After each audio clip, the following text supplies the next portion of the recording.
guys and gals, welcome back to Doing Redneck Things Off Grid.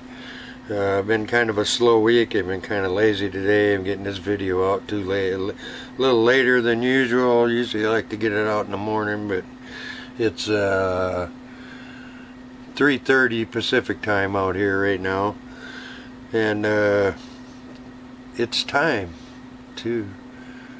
for I Have Questions. It was a little tougher to get them this week. I didn't go very many places or do very much. Leanne's down visiting her mom.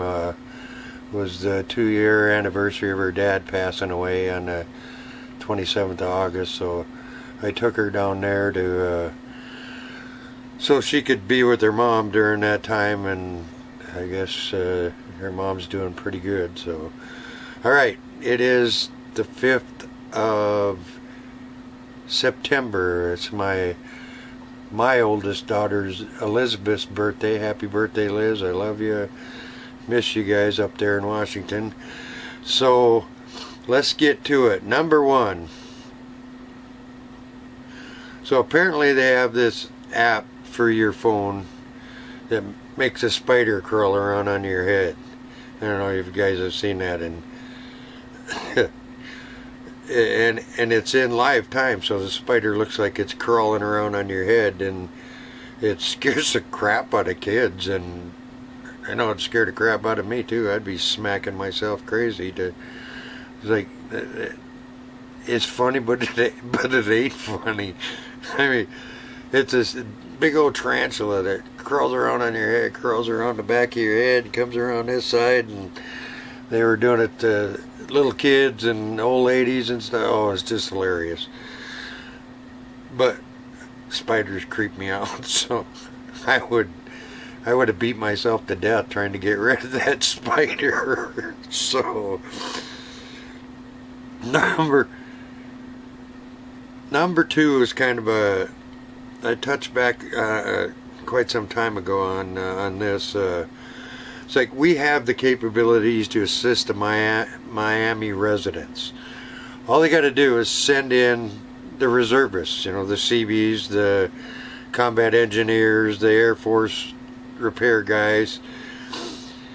They would jump at the chance to do that, to help rebuild Maui. They got to do 2 weeks every year, so set it up so that all of the armed forces can go do their 2 weeks in Maui and help clean up the city and rebuild the city. We have that capabilities. I don't know why nobody does it. I mean, come on, guys. That's what the reserves are for. National Guard. Send them over there. They'd love to. I mean, I remember when I was in the Seabees reserves, on weekends we'd do training videos and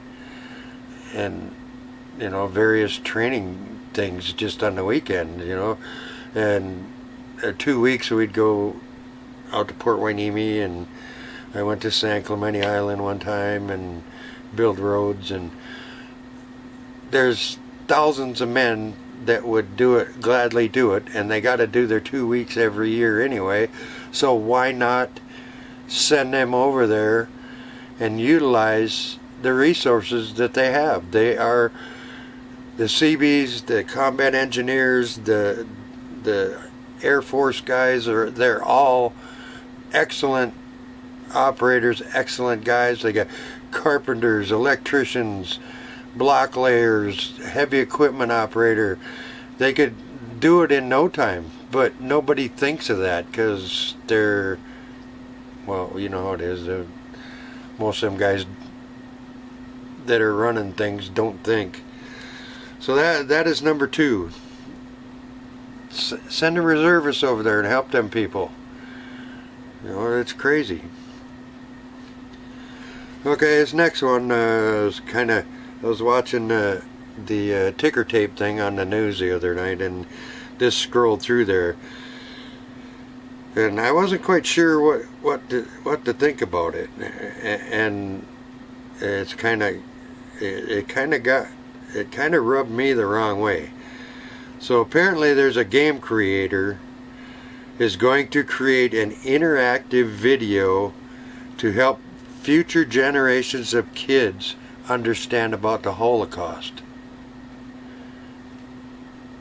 Why? I mean, there's enough documentation, and the series The World at War covered in great length the Holocaust.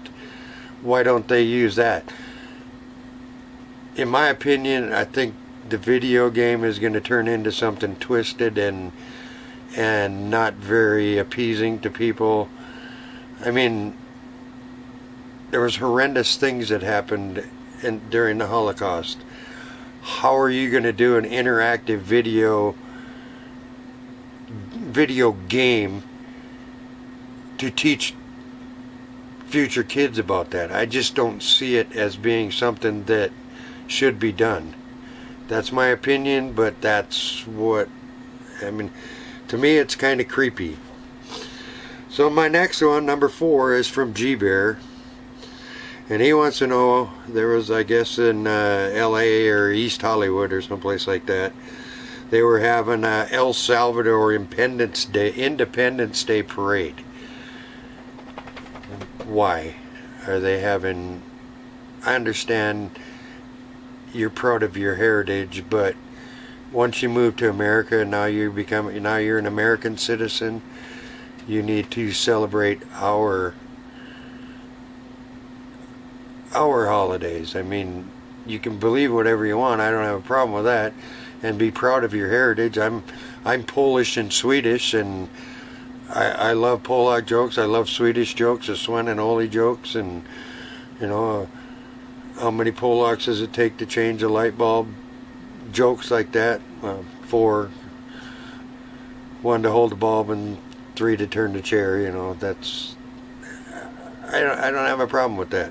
But celebrating a holiday for a country that you no longer live in our country, is disrespectful to me and other Americans. So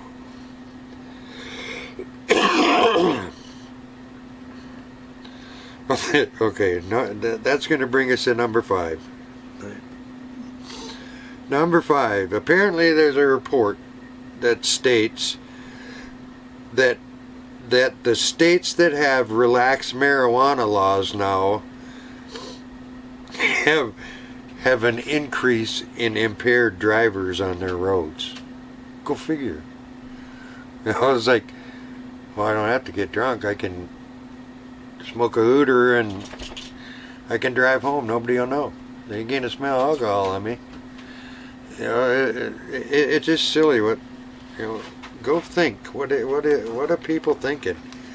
Yeah, you legalize something, they're gonna do it. Now they got marijuana bars in Las Vegas. You go in there and smoke, instead of drink, you smoke weed. What the heck? That's crazy. So that's number 5. I mean, I don't know what people are thinking. Number 6. I saw this on the news this morning. The guy does this thing called what the heck or whatever. It says there was an airline full of passengers on a flight from Atlanta to Barcelona, and it was forced to turn around and head back to Atlanta for a biohazard event. Apparently the captain of the plane radioed in and said they have to come back due to a biohazard. Well, apparently one of the passengers had a serious case of the Hershey squirts, and it was so bad. I mean, I feel sorry for the guy, but I mean, you can picture this happening. This guy running down the aisle, pooping down the aisle all the way to the bathroom. From their seat all the way to the bathroom is a steady stream of poop. I mean, oh my God, that's horrendous. I mean,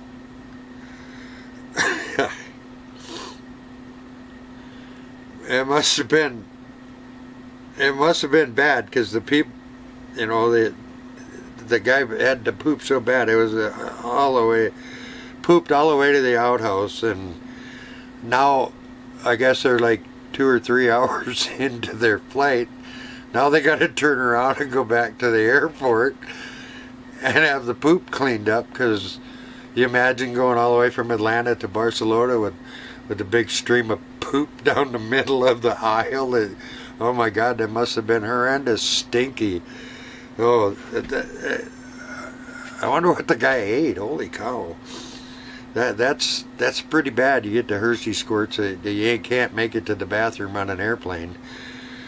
So that is number 6. He pooped in the aisle. Oh.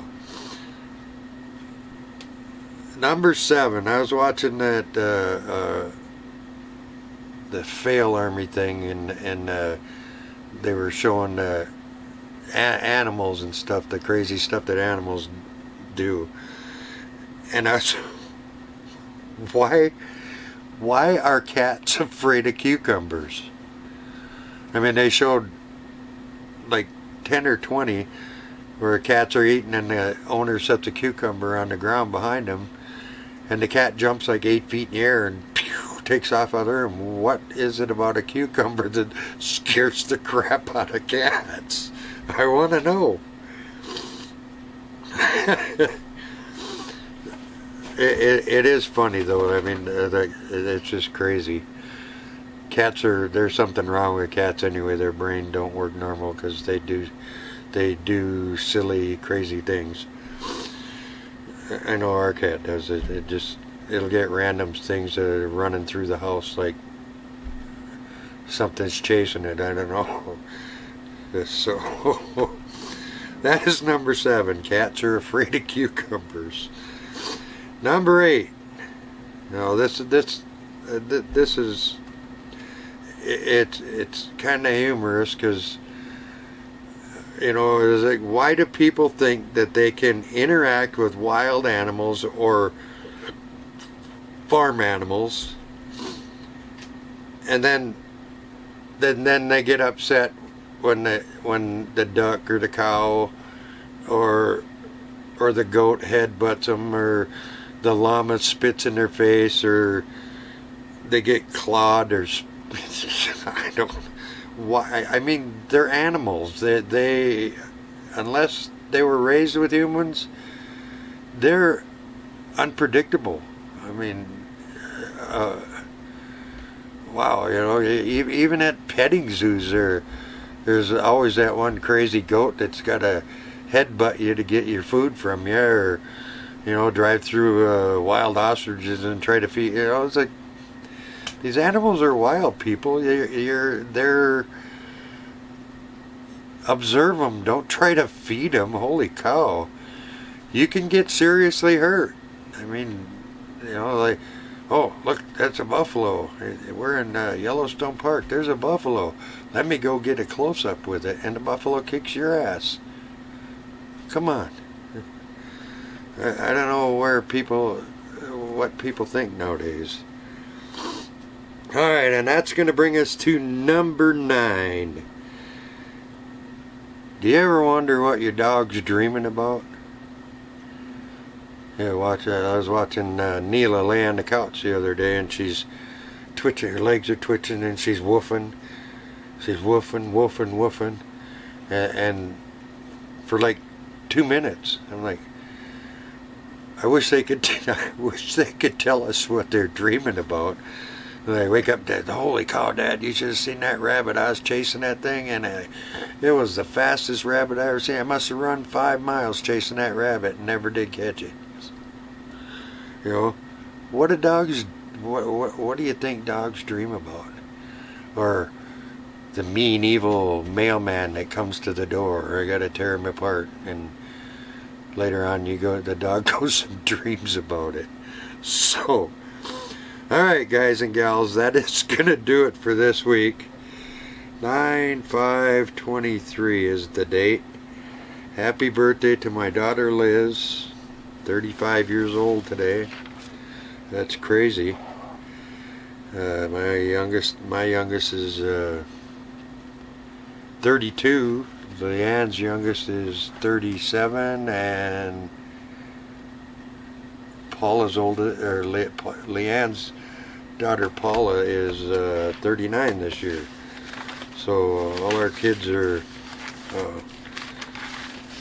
in the 30s. Oh, and by the way, this is episode 64. So we're getting up there. Had a little tougher time getting them this week because I really didn't go nowhere and do too much. So, but I managed to pull off my 9-week. All right, everybody. Thanks for watching. Like and subscribe.